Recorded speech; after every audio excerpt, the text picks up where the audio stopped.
Hi friends, आज आपण शेवग्याच्या शेंगाचं सूप ही रेसिपी पाहणार आहोत। भरपूर कॅल्शियमयुक्त आणि भरपूर फायबरयुक्त। ज्यांना वजन कमी करायचं आहे, ज्यांना सांधेदुखीचा त्रास आहे, त्यांनी तर रोज पिलं तरी काही हरकत नाही। एवढं सुंदर आणि भरपूर त्यामध्ये कॅल्शियम आहे। तुम्ही रोज करून पिऊ शकता।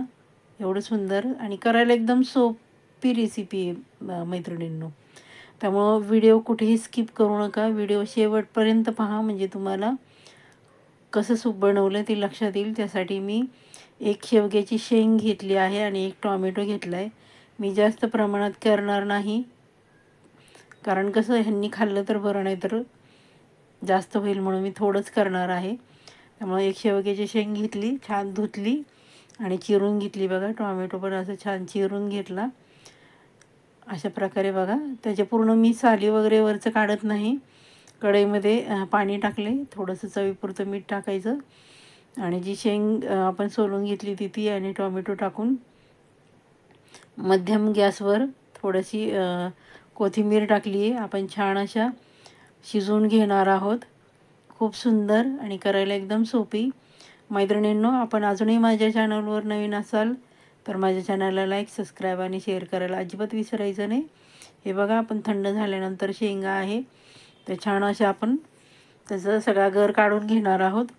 तुम्हाला जर मिक्सरमध्ये फिरवायचं असेल तर शेंगा हे बाजूला करून तुम्ही फिरवू शकता, पण मी नाही तसं केलं। मी फक्त हाताने छान असं ते हे हाताने स्मॅश केलं आणि गाळून घेतलं। त्यानंतर आपण छान एक चमचा तूप घेतलं आहे देशी आणि ते छान गरम करून घ्यायचं आहे। माझ्या चॅनलवर आपण अजून नवीन असाल तर चॅनलला सबस्क्राईब करायचं आहे, सबस्क्राईब करून थांबायचं नाही, बेल आयकनचं बटन दाबायचं आहे। ज्या माझ्या साध्या सोप्या सिंपल पण चविष्ट अशा रेसिपी तुम्हाला पाहायला मिळतील। छान असे जिरे टाकायचे आहेत, जिरे तडतडले की लसूण टाकायचं आहे, टेचून टाकला आहे मी। तुम्हाला हवं असेल तर आले लसणाची पेस्ट टाकली तरी चालेल। त्यानंतर आपण हळद टाकणार आहोत। हळदीने पण स्वाद पण छान येतो आणि हळद खाल्लेली पण चांगली असते। मला आलं आवडत नाही, त्यामुळे मी जास्त करून आल्याचा वापर करत नाही। त्यानंतर आपण जे शेवग्याच्या शेंगाचं गाळून घेतलेले पाणी ते छान असं आपण फोडणी दिली आहे। खूप हेल्दी आणि आपल्या शरीरासाठी खूप चांगलं असं सूप बनवलं आहे मैत्रिणींनो। त्यामुळं चला मग पटापट लाईक, सबस्क्राईब आणि शेअर करायचे तुमच्या फ्रेंड्स फॅमिलीमध्ये। आणि रेसिपी कशी झाली ती छान कमेंट करायची आहे। हे बघा, अशा प्रकारे आपण सूप बनवून घेतलं आहे आणि गरम गरम तुम्हाला जेव्हा सर्दी खोकला झाला असेल आणि तोंडाला अजिबात चव नाही आणि काहीच खाऊ वाटत नाही, अशा वेळी तर अवश्य करून प्या।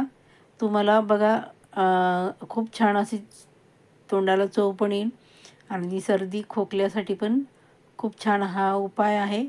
त्यामुळे मैत्रिणींना करून बघा कशी झाली रेसिपी, ती मला कमेंट करून सांगायला अजिबात विसरायचं नाही। आणि माझी रेसिपी तुम्ही कुठून पाहतात ती पण कमेंट करायची, म्हणजे मला खूप छान वाटेल।